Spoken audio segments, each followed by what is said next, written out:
Não por força nem por violência, diz o Senhor, mas pelo meu espírito. Esse é um dos versículos destacados do livro do profeta Zacarias, o penúltimo livro do Antigo Testamento que nós começaremos a ver hoje aqui nessas lives que hoje excepcionalmente estamos gravando como um vídeo por ser véspera de Natal. Fica tudo mais tranquilo e você pode ter mais tempo de ver esse vídeo. Então, se você ainda não é inscrito nesse canal, se inscreva, considere se inscrever para ajudar que essa palavra chegue a outras pessoas, né? Muitas outras pessoas.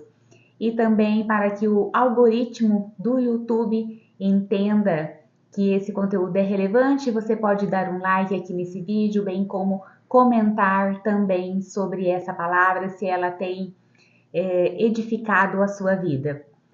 O profeta Zacarias está entre os profetas menores, não por menor em importância, mas por menor em conteúdo, em extensão do livro. No entanto, ele tem 14 capítulos, são capítulos curtos e hoje nós veremos 5 capítulos. O livro do profeta Zacarias é um livro pós-exílio da Babilônia e ele vem falar vem trazer mensagens de Deus para o seu povo.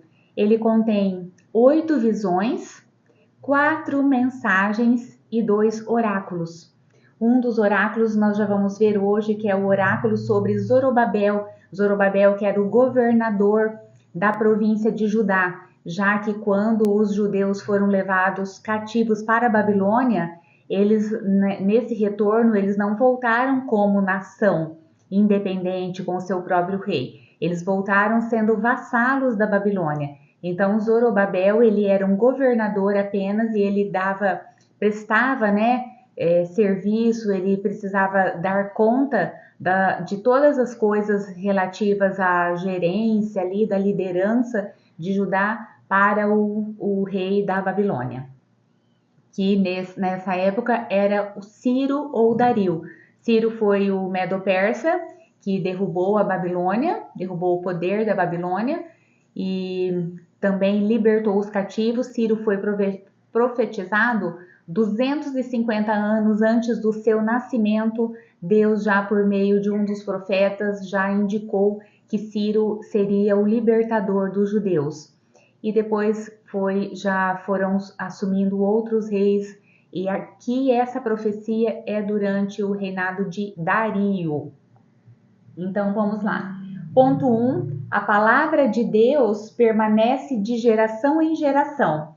O Senhor muito se irou contra os seus antepassados. Por isso, diga ao povo: assim diz o Senhor dos Exércitos: voltem para mim e eu me voltarei para vocês, diz o Senhor dos Exércitos. Aqui o profeta recebe uma mensagem de Deus dizendo que os antepassados tiveram a oportunidade de ouvir a palavra dele, de ouvir a admoestação, o alerta, porém preferiu não dar atenção a isso. No entanto, no final, ele diz assim: as minhas palavras e os meus decretos que ordenei aos meus servos, os profetas, alcançaram os seus antepassados e os levaram a converter-se.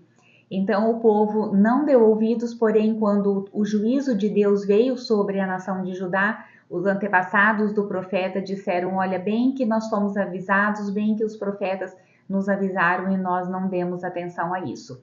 Então, os profetas morreram, os antepassados do profeta Zacarias também morreram, mas a palavra do Senhor continua a mesma, ou seja, nos chamando ao arrependimento, conclamando o seu povo a se voltar de todo o coração para ele.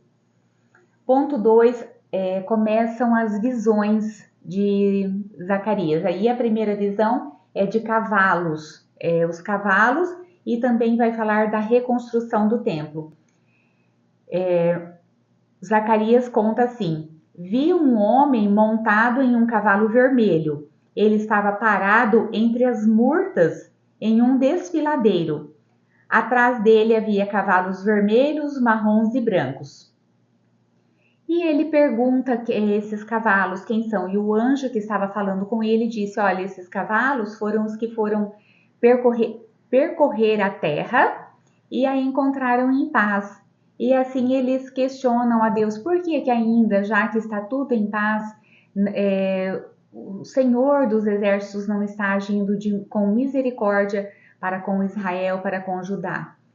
Eu tenho sido muito zeloso, responde o Senhor, com Jerusalém e Sião, mas estou muito irado contra as nações que se sentem seguras. Estou me voltando para Jerusalém com misericórdia e ali o meu templo será reconstruído. Deus, nós vimos anteriormente nas lives, tá? No profeta Ageu, profeta Sofonias, que Deus ele enviou mensagens também às nações vizinhas, às nações que haviam prejudicado de alguma forma Jerusalém, Israel, Samaria, Judá. E Deus aqui ele vai dizer, eu ainda estou irado com todas essas nações, mas eu estou me voltando para Jerusalém e eu penso que o grande sonho de Deus era ver o seu templo reconstruído. E quando Salomão construiu o templo, a primeira versão do templo, digamos assim, Deus ficou muito, se regozijou naquela construção. A glória de Deus se manifestou grandemente lá no templo. E depois, quando o templo foi destruído, eu penso que Deus deve ter ficado desalojado, digamos assim. Ele não tinha mais a sua habitação para manifestar a sua glória. E agora que nós vimos que o templo estava sendo reconstruído, vimos no profeta Ageu, que Zorobabel, né, sendo o governador, bem como Josué sendo o sumo sacerdote, nós vimos na live de ontem, e Deus ficou regozijante com aquela reconstrução. Por quê? Porque Deus ele queria um lugar para manifestar a sua glória, para que ele recebesse ofertas. Ele vem dizer aqui, a prata e o ouro me pertencem, porém eu as quero como oferta e não como um pagamento. É isso que Deus vem falar aqui. E ele está se voltando então para Jerusalém, e onde o templo será reconstruído. Em seguida, Zacarias tem a visão dos 4 chifres e dos 4 artesãos. O que essa visão vai significar? Vai significar as nações que se voltaram contra Jerusalém, contra Judá, os 4 chifres. E os 4 artesãos são também nações que vão ser levantadas para confrontar, para guerrear contra essas nações que foram contra Jerusalém. Então, os 4 chifres seriam as nações que foram guerrear contra Judá, e os 4 artesãos seriam as nações que iriam confrontar essas nações inimigas. A seguir, tem a visão do homem com a corda de medir. E Zacarias vai dizer que ele viu esse homem medindo a largura e o comprimento de Jerusalém. Corra e diga àquele jovem, Jerusalém será habitada como uma cidade sem muros por causa dos seus muitos habitantes e rebanhos, e eu mesmo serei para ela um muro de fogo ao seu redor, declara o Senhor, e dentro dela serei a sua glória. Aqui ele estava medindo a cidade para dizer, muitas pessoas virão habitar aqui. Hoje ela está deserta, ela está em ruínas, nós vemos escombros da cidade, porém em pouco tempo ela será habitada, tão grandemente habitada que não vai poder haver muros. Não haverá limites para as pessoas, para a quantidade de pessoas que irão habitar aqui. Eu mesmo, diz o Senhor, eu mesmo serei o muro, eu vou protegê-la como uma cerca de fogo ao redor de Jerusalém, para que ninguém mais a subjugue, para que ninguém mais atire a paz, atire do seu lugar, né? Para que ninguém mais a humilhe, para que ninguém mais a escravize. Cante e alegre-se, ó cidade de Sião. porque venho fazer de você a minha habitação, declara o Senhor. Deus queria de novo habitar entre o seu povo.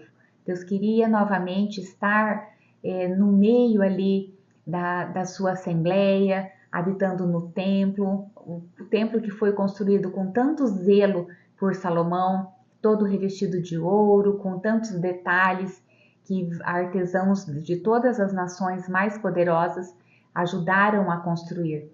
E Deus queria manifestar essa glória de novo ali no meio do seu povo. A outra visão, que seria a visão das vestes limpas para o sacerdote. Zacarias conta que teve uma visão de Josué com roupas impuras. E um anjo chegava e dizia assim: eu vou purificar essas vestes. Pediu para que ele fosse despido e colocado vestes limpas nele, nesse sacerdote Josué, sumo sacerdote. Também um turbante sobre a sua cabeça. O que isso queria dizer? Queria dizer que toda a cidade, toda a nação de Judá e a cidade de Jerusalém seria purificadas por meio dessa purificação que Zacarias estava tendo a visão.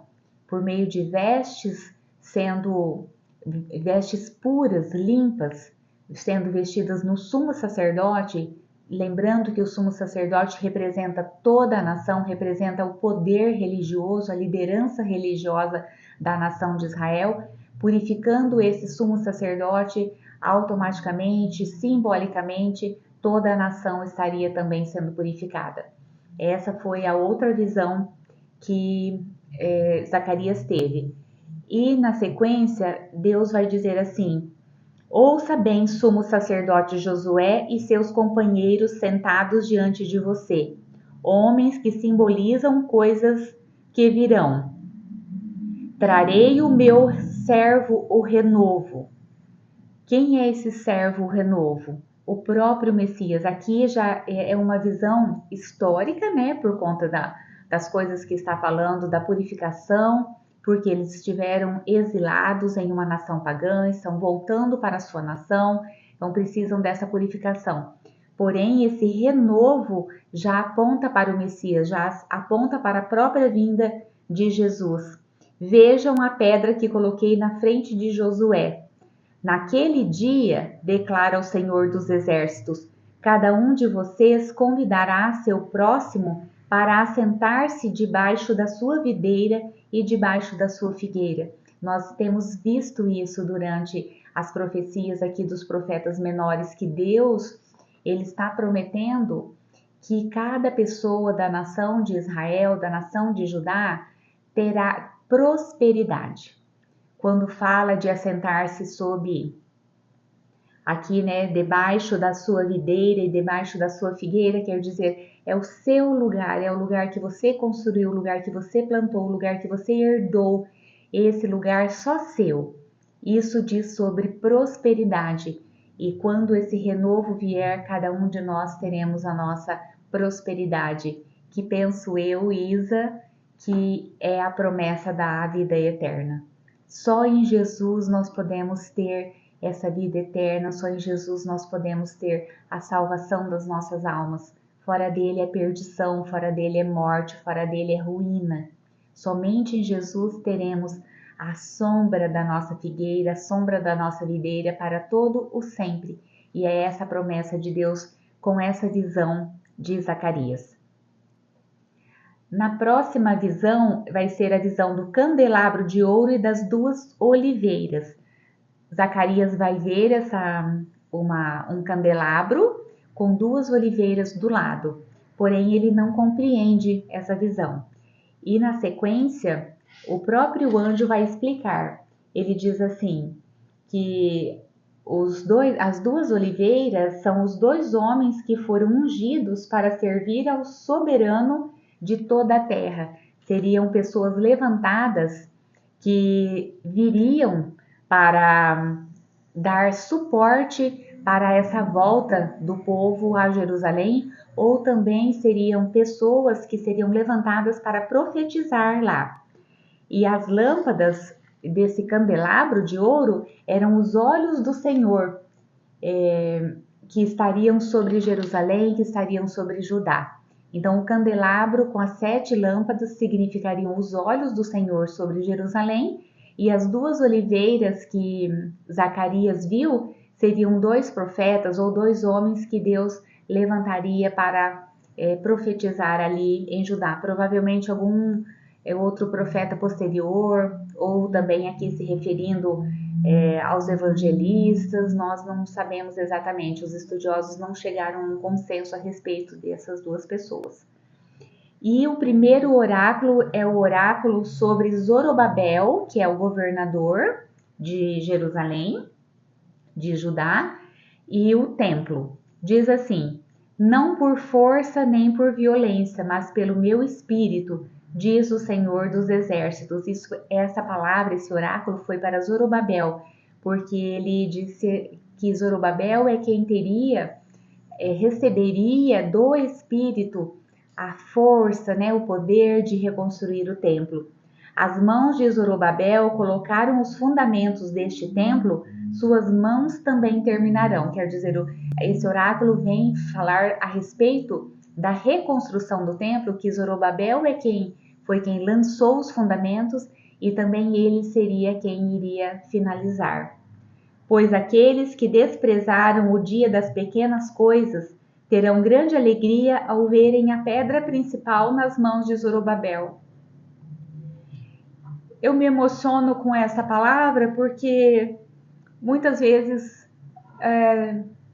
as pessoas ficam olhando para nós, olhando para alguém que estuda a Bíblia, que se dedica ao reino de Deus e fala assim: o que você está fazendo? É tão pequeno perto de grandes coisas que nós vemos principalmente por meio das mídias, é tão pequeno, mas essa palavra vem dizer assim: aqueles que desprezaram o dia das pequenas coisas terão grande alegria ao verem a pedra principal sendo colocada por Zorobabel. E tudo de Deus parece começar pequeno, mas nós não devemos desistir. Às vezes eu vejo pessoas que começam a se dedicar ao estudo da Bíblia, ao estudo da palavra, começam a ter um relacionamento com Deus e desistem, porque falam que não tem resposta às orações, mas é tudo pequeno e quem desprezar as pequenas coisas, os dias das pequenas coisas, não vai chegar a ter a alegria de colocar a pedra final como Zorobabel aqui. Então eu peço que se você está pensando em desistir de qualquer coisa que seja, não desista, porque as pequenas coisas precedem um grande finale. Os dias das pequenas coisas precedem aquela linha de chegada, aquele romper daquela fita, sabe? Dos atletas que chegam e rompem aquela fita quando chegam no final da prova. E eu digo que quem está desprezando o processo de santificação nunca vai chegar à glorificação, nunca vai chegar à vida eterna. Nós não podemos desistir aqui, porque se desistirmos, nós nunca vamos chegar a contemplar a face de Deus, como estamos vendo em Apocalipse, o trono, a face de Deus que se parece com pedra lapidada, com diamante. E nós não podemos desistir nunca da nossa caminhada com Deus. Essa profecia mexeu muito com o meu coração por conta disso, por conta das pequenas coisas que se tornam grandes no final. E por fim, veremos a visão do pergaminho que voava, olha só, um pergaminho que voava, e também a mulher dentro de um cesto, olha só. O anjo mostra para Zacarias e pergunta: o que você está vendo? E Zacarias disse assim: vejo um pergaminho voando com 9 metros de comprimento por 4 metros e meio de largura.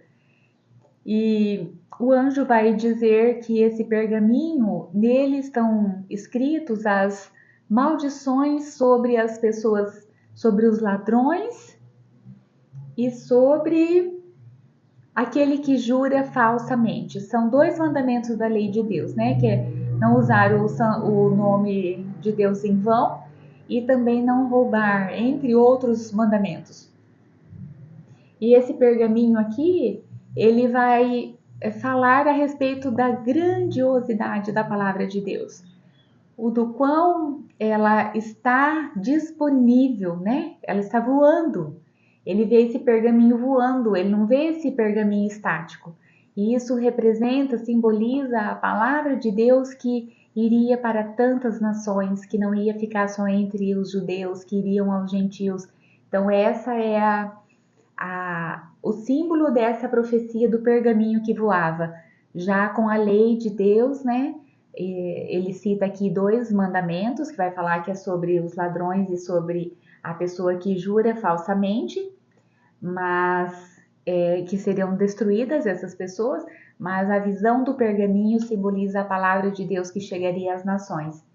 E por fim, a mulher dentro de um cesto. Ele vê essa mulher e pergunta para o anjo, vê esse cesto e pergunta, mas o que tem dentro desse cesto? E o anjo destampa essa tampa, destampa esse cesto e ele vê uma mulher ali. E o anjo disse, olha, essa é a perversidade. E ela está indo para a Babilônia. E diz assim, para a Babilônia, onde vão construir um santuário para ela. Quando ficar pronto, a vasilha será colocada lá em seu pedestal. Então ele tem essa visão dessa mulher sentada nesse cesto, eles tampam esse cesto e o anjo diz, vai ser levada para a Babilônia e ela se chama perversidade e lá será construído um pedestal para essa perversidade, para esse pecado. E o que Deus queria demonstrar com isso? Que era para romper mesmo com a Babilônia, que a Babilônia sempre representou o pecado, sempre representou a distância do povo de Deus do próprio Deus. E hoje a Babilônia ela está representada aqui entre nós como tudo que nos afasta de Deus.